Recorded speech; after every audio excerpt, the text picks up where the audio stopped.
Hello students, welcome to the interesting chemistry, जहां पर आप कक्षा रूम या क्लासरूम टीचिंग का अनुभव करते हैं। जी छात्रों, आज मैं आपको केमिस्ट्री का वीडियो बनाने नहीं जा रहा हूं। आज मैं एक दूसरा ही वीडियो बनाऊंगा। केमिस्ट्री के ऊपर तो मैंने 3-4 वीडियो पहले बना दिए टॉपिक पर, शायद आप लोगों ने उनको पढ़ा होगा, देखा होगा। IUPAC के अनुसार नोमेनक्लेचर अर्थात IUPAC नामांकन पद्धति, ऑक्सीडेशन रिडक्शन, आयनिक समीकरणों का संतुलन और सामान्य जो बिगिनर्स हैं, जिनको रासायनिक सूत्र बनाने नहीं आते, समीकरणें नहीं लिखनी आती या जिनको समीकरणें रटनी पड़ती हैं, उनके लिए भी सामान्य समीकरणें केमिस्ट्री की, इंटरेस्टिंग केमिस्ट्री की लैंग्वेज में जाकर के आप पढ़ें तो मैं आशा करता हूं कि आपको उसमें बहुत ही लाभ होगा। लेकिन आज का जो वीडियो है वो विषय से हटकर है। एक बार मैं अपने अनुभव के आधार पर ये वीडियो बनाऊंगा।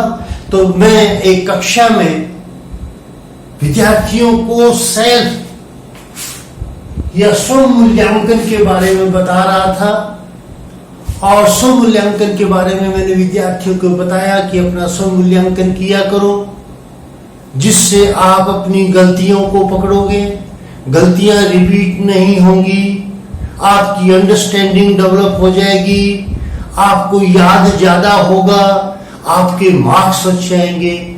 इसी बीच में एक विद्यार्थी ने खड़े होकर के मेरे से पूछ लिया कि ये स्व मूल्यांकन क्या होता है और मैं अपना स्व मूल्यांकन कैसे करूं। उस विद्यार्थी को का प्रश्न बहुत ही अच्छा था। मैंने उसको कहा शाबाश, लेकिन वो एग्जाम्पल, जिस उदाहरण के साथ मैंने उसको स्व मूल्यांकन समझाया है, उस उदाहरण को आज मैं इस वीडियो में प्रस्तुत करना चाहता हूं। विद्यार्थियों, मान लो एक बार जो उदाहरण मैंने दिया उसको कि मैंने 3, 4, 5 बच्चे प्राइमरी स्कूल के एक छोटी क्लास के बच्चे को लिया और उनको अलग से एक को बुलाया। पहले विद्यार्थी को A को मैंने जब उसको बुलाया तो ये मान लो A विद्यार्थी है, और जब इसको मैंने अलग से बुलाया और मैंने इससे पूछा कि 3 और 4 को जोड़ने पर कितने होते हैं, यानी कि उस विद्यार्थी ने 3 और 4 को जोड़ करके बताओ। विद्यार्थी से मैंने पूछा तो विद्यार्थी ने क्या किया, अपनी कॉपी निकाली, पेंसिल निकाला, रबड़ निकाला और फिर 3, 4 लिख करके उसको जोड़ करके बताया। और उसने ये लिखा है 1, 2, 1, 2, 3, 4, 1, 2, 3 और 4। फिर से वापिस गिना 1, 2, 3, 4। अरे तो 3 की जगह 4 हो गया। रबड़ से उसने साफ किया 1, 2, 3, फिर 1, 2, 3, 4 और टोटल फिर यहां से गिन करके उसने इसका आंसर दे दिया मुझे 7। मैंने कहा विद्यार्थी से बिल्कुल सही है 7 बिल्कुल ठीक है, उसको भेज दिया।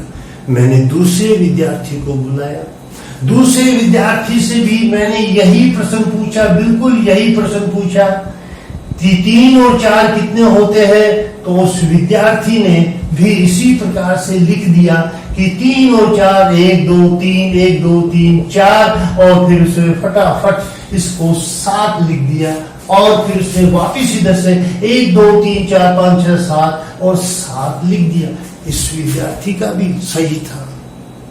तीसरा विद्यार्थी से जो मेरे पास C विद्यार्थी आया, जब मैंने उससे पूछा कि 3 और 4 कितने होते हैं, तो उस विद्यार्थी ने फिर मुझे क्या कहा, उंगलियों से 1, 3, 4, 7 और एकदम उसने उंगलियों से गिन के 1, 4, 7 बता दिया।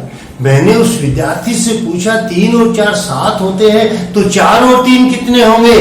तो फिर उस विद्यार्थी का जवाब यही था 7, कि 3 में 4 जोड़े या 4 में 3 जोड़े तो 7 ही होंगे। तो ये विद्यार्थी भी बिल्कुल सही था। उसके बाद में एक विद्यार्थी और आया और उससे मैंने पूछा कि 3 और 4 कितने होते हैं। तो उसने क्या किया कि कोई समय नहीं लिया और एकदम जाकर के उसने कह दिया 7 होते हैं सर। मैंने कहा 4 और 3 कितने होते हैं? बोले 7 होते। 3 में 4 जोड़ो तो 7, 4 में 3 जोड़ो तो 7। इसमें कोई गलती नहीं है। विद्यार्थी ने तुरंत आंसर दे दिया। तो इस प्रकार से मेरे पास में 4 विद्यार्थी आ गए।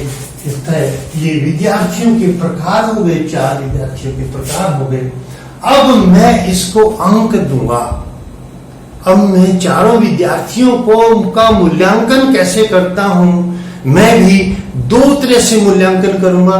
एक तो मैं एग्जामिनर परीक्षक की दृष्टि से, जब परीक्षा में आप कॉपी में कोई काम करके लिख के आते हैं तो हम कभी भी रफ कार्य को नहीं देखते, आपके आंसर को देखते हैं। तो जब मैं केवल आपके करने का कैसे आपने उसको हल किया है उसका मुझे कोई पता नहीं है, लेकिन मैं तो आपको आपके आंसर के आधार पर, आपने जो उत्तर सही लिखे हैं, फेयर कार्य किया है, उसके आधार पर मैं आपको अंक दूंगा।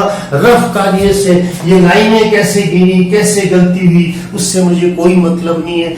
तो मैंने इस विद्यार्थी को भी 10 दूंगा और 10 में से 10, इसको भी 10 में से 10 और इसको भी 10 में से 10 और इसको भी 10 में से 10। सभी विद्यार्थियों को मैंने 10 यानी कि 100% अचीवमेंट है, सबका 100% अचीवमेंट है।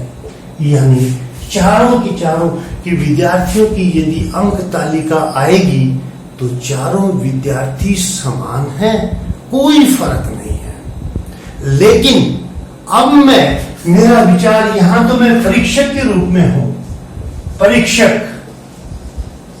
और यहां मैं इंटरव्यू लेता हूं। यहां मैं इंटरव्यू लेता हूं कि इंटरव्यू लेने में जब मैं इस विद्यार्थी का इंटरव्यू ले रहा हूं तो इसने मुझे 7 बताए, तो मुझे सब पता है इसने कैसे इसका 7 निकाला।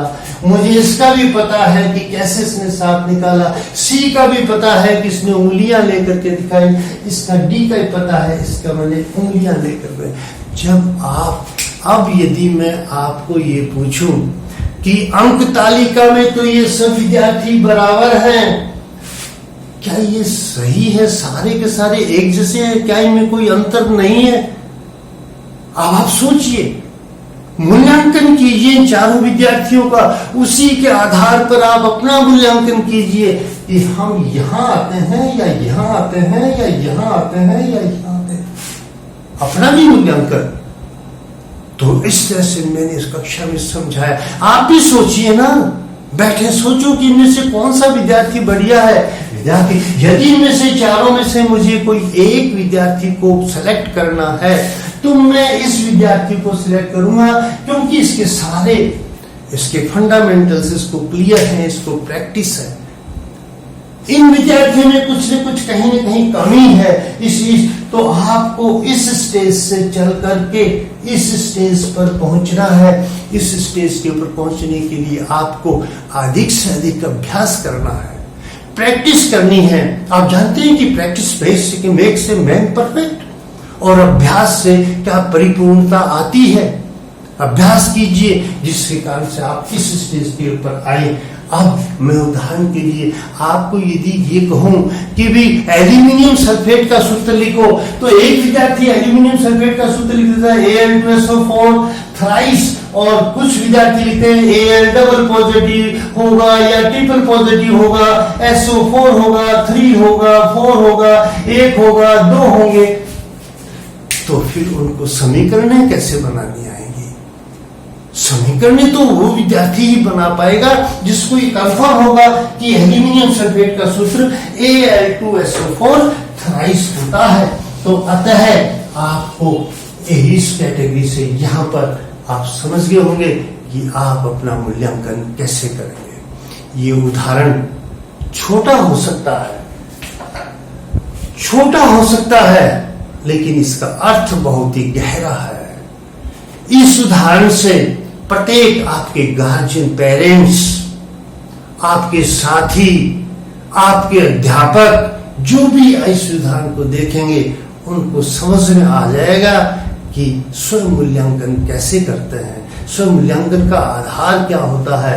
इस प्रकार से कैटेगराइज, अतः मैं विद्यार्थियों को 4 प्रकार के बताता हूं। इस प्रकार के विद्यार्थी और आपको इस चौथे डीस कैटेगरी में पहुंचने के लिए आपको मेहनत करनी है, प्रैक्टिस करनी है। आशा करता हूं कि ये उदाहरण आपको समझ में आ गया होगा। छोटा उदाहरण है लेकिन स्व मूल्यांकन के लिए बहुत ही अच्छा उदाहरण है। आप इसको समझ करके अपने इस उदाहरण के लिए मेरे इस वीडियो जो बना रहा हूं मैं, अपने दोस्तों को, अपने पेरेंट्स को, अपने जिन विद्यार्थियों को मेरा ये उदाहरण पसंद आया है, चाहे 2 को आया चाहे 4 को आया, कृपया प्लीज इसको अपने 10, 15, 20 जितने मैक्सिमम साथियों को आप ये वीडियो को भेजेंगे, उनसे शेयर करेंगे तो उनको भी पता लगेगा कि हम कहां पर खड़े हैं, कहां पर हमारी स्टैंडिंग है, हम कितना जानते हैं और हमें कितना और आगे बढ़ना है। यहां से यहां बढ़ना है आपको, तो ये आपको दिखे। अब आप सोचते होंगे कि हम मेहनत कैसे करें, हार्डवर्क कैसे करें। अब मैं आपको बताता हूं कि आप पढ़ते हैं, एक विद्यार्थी एक आपस में बात करते विद्यार्थी, अरे रात में 8 बजे से रात के 12 बजे तक पढ़ता गया, और विद्यार्थी ने पूछा भाई रात को क्या पढ़ा, क्या यार वो तो मुझे याद नहीं है। तो ऐसे पढ़ने से लाभ क्या है, केवल 4 घंटे किताब को रखना। तो मैं तो उसको ये कहता हूं कि विद्यार्थी पढ़ा नहीं है, उसने वाचन किया है, उसने वाचन किया है, रेसिटेशन किया है, केवल उसका लिख दिया। पढ़ते जैसे कथा हो रही है वाचन कर दिया, उसको कोई मतलब नहीं, दुनिया सुन रही है, कोई समझ रहा है, मतलब नहीं, वाचन किया है। आपको पढ़ना है। जब आप पढ़ाई करते हैं, पठन करते हैं, अर्थात किसी चीज को ध्यान से पढ़ते हैं, तो उस चीज को पढ़ने के लिए, जब आप पढ़ना चालू करें तो आपका कंसंट्रेशन इतना होना चाहिए कि जो आप पढ़ रहे हैं उसकी एक इमेज आपके मस्तिष्क में भी बननी चाहिए। एक इमेज, आप क्या कह रहा हूं मैं, कि जब आप पढ़ते हैं तो उसकी इमेज यदि आपके मस्तिष्क में नहीं बनेगी तो इसका मतलब आप उसको वाचन कर रहे हैं, और यदि उसकी इमेज बनती है तो आप उसको पढ़ रहे हैं, समझ रहे हैं। अब आप ये कहेंगे कि ये इमेज वाली कौन सी बात आ गई, इमेज कैसे बनती है, दिमाग में कैसे इमेज बनती है। अरे जैसे उदाहरण मैंने आपको एक न्यूज दी कि प्रधानमंत्री मोदी आज जयपुर आएंगे, तो जैसे ही प्रधानमंत्री मोदी का नाम लिया तो मोदी की शक्ल आपके दिमाग में आ जाती है। आपसे पूछो कि भारत के प्रथम प्रधानमंत्री कौन थे, कि जवाहरलाल नेहरू। तो जवाहरलाल नेहरू की टोपी लगाए वो फोटो आपको दिखाई दे जाती है कि जवाहरलाल नेहरू थे। भारत की प्रथम महिला प्रधानमंत्री कौन थी, एक ही बनी है, इंदिरा गांधी है, इंदिरा गांधी की फोटो। उदाहरण दिए, ये सामान्य उदाहरण दिए मैंने, लेकिन और बताता हूं आपको 6ठी क्लास में लिखा जाता है कि गाय का लेख लिखिए। वो हमें भी, जब हम आज से 40 साल 50 साल पहले जब हम 6ठी क्लास में थे, हमने भी गाय का लेख लिखा, और सदियों और सेंचुरियों से, क्या सेंचुरी क्या डिकेड्स से यही प्रथा चली आ रही है। जब भी हम 6ठी 7वीं क्लास में जाते हैं, 5वीं में जाते हैं, गाय के ऊपर लेख लिखिए। क्यों? क्योंकि गाय को सबने देखा है, और जब हम गाय के बारे में लिखते हैं कि गाय के 2 सींग होते हैं, तो मस्तिष्क पटल में हमें गाय दिखाई देती है, गाय के 2 सींग होते हैं। गाय के 4 थन होते हैं, तो गाय के 4 थन हमें दिखाई दे रहे हैं मस्तिष्क पटल में।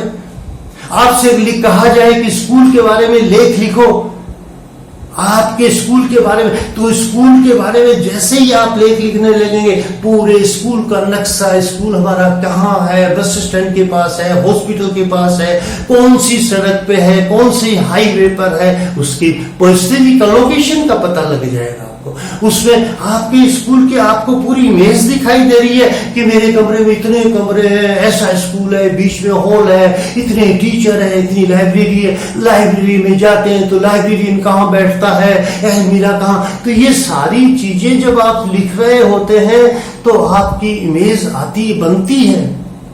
तो ठीक इसी प्रकार से जब आप कोई चीज का अध्ययन करें तो उसकी इमेज आपके दिमाग में बननी चाहिए, अन्यथा मैं उसको वाचन ही करूंगा। वाचन वाचन नहीं करना है, आपको पठन करना है। जब आप उसको ध्यान से पढ़ेंगे, समझेंगे, तो उसके बाद में दूसरा जो काम करना है, आंख बंद करके 5 मिनट के लिए सोचिए कि मैंने पीछे 15 मिनट में, आप 15 मिनट का पहले आप केवल 15 मिनट पढ़ें और फिर उसको सोचें कि मैंने 15 मिनट में क्या पढ़ा है। पठन के बाद मनन कीजिए। यदि आपको ध्यान नहीं रखता तो वापिस किताब खोलिए, देखिए मैंने कहा, देखते ही आपको फिर ध्यान आएगा, फिर उसका मनन करो। और जब आपको मनन हो जाए तो फिर स्क्रिबल करो, थोड़ा सा जल्दी जल्दी फटाफट लिखने की कोशिश करो। हाँ मैं ये लिख दूंगा, आंख बंद करके लिखो कि मैंने ये चीजें आज याद की हैं, तब जाकर के आपकी स्थायी। अब आपने इतना पढ़ लिया, अब यदि नेक्स्ट टाइम में महीने बाद 2 महीने बाद में यदि इसी टॉपिक को आप दोबारा इसी तरह से पढ़ेंगे तो आपको 25-30% तो पहले से याद था, अब के जाकर के आपको 100% याद हो जाएगा, आपकी स्थायी मेमोरी में आएगा। आशा करता हूं कि इस विधि से यदि आप अपने आप की याददाश्त को बढ़ाने की विधि है, पढ़िए ध्यान से और उसका भी मनन कीजिए, फिर उसका लेखन कीजिए। यदि ये 3 स्टेप आप करते हैं तो कोई ऐसी कोई वो नहीं है कि आपकी याददाश्त अच्छी तरह से, आप जो पढ़ेंगे वो आपको याद रहेगा। तो मैंने आज आपको 2 बातें बताई, मेरे अनुभव के आधार पर आपको बता रहा हूं कि विद्यार्थी ऐसे 4 प्रकार के होते हैं और याददाश्त के लिए पठन, मनन और लेखन करें। तो ये वीडियो आपको जरूर सहायक होगा। जिन विद्यार्थियों को ये अच्छा लगे, सहायक होता है, उनसे कुछ इंप्रूवमेंट आता है, तो प्लीज मेरे इस वीडियो को लाइक करें, शेयर करें, अपने दूसरे साथियों को भी बताएं कि इंटरेस्टिंग केमिस्ट्री में मैंने जो ये वीडियो बनाया है वो बनाया। और फिर मैं जो इंटरेस्टिंग केमिस्ट्री की जो वीडियो बना रहा हूँ, जिसमें केमिस्ट्री के टॉपिक बना रहा हूँ, मैं उन विद्यार्थियों के लिए बना रहा हूँ जो सामान्य परिवार से हैं, जो पैसे के द्वारा किसी ऐप को नहीं खरीद सकते, किसी कोचिंग में नहीं जा सकते, कोई ट्यूशन नहीं कर सकते, जो घर पे बैठ के ही अपने आप को पढ़ना चाहते हैं। मैं कुछ ही वीडियो बनाए, पूरा का पूरा केमिस्ट्री का +2 का सिलेबस अपने इस वीडियो के द्वारा आपकी सेवा में प्रस्तुत करने वाला हूं। घर पे आप इनको पढ़िए और सीखिए, अपने साथियों को बताइए और अधिक से अधिक यदि कोई पेरेंट्स भी मेरे इस वीडियो को देख रहे, सामान्य वीडियो को देख रहे हैं, तो पेरेंट्स भी ध्यान दें कि हमारे बच्चे में कौन कौन सी कमियां हैं, इस प्रकार से हमारे बच्चे में कितना और इम्प्रूवमेंट हो सकता है उसका भी उनको पता है। इसलिए वो कोशिश करें और करें। तो आशा करता हूँ आप इस वीडियो से काफी लाभ उठाएंगे, इसको समझेंगे और इसका अधिक से अधिक अपने दोस्तों को, साथियों को इसको शेयर करेंगे। आज के लिए इस वीडियो में इतना ही। Thank you very much.